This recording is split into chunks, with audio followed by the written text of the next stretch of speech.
कि मेरे दादा जब इस दुनिया से गए तो एक जौहर टाउन का 1.5 कनाल का घर था, अपनी फौतगी से पहले वो अपने चारों बच्चों में 3 बेटों में और 1 बेटी में तकसीम कर गए।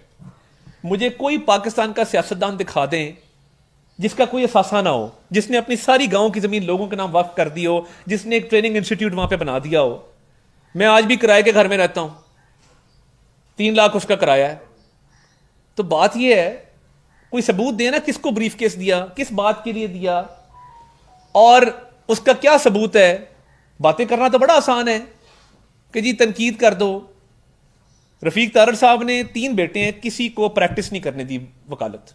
उन्होंने कहा कि मैं रिटायर होऊंगा, 1995 में आप प्रैक्टिस नहीं कर सकते, 1972 में वो जज बने थे, और उन्होंने कहा कि मेरे नाम से आप फायदा हासिल करेंगे, लोगों के ज़हन में आएगा जज के बच्चे हैं।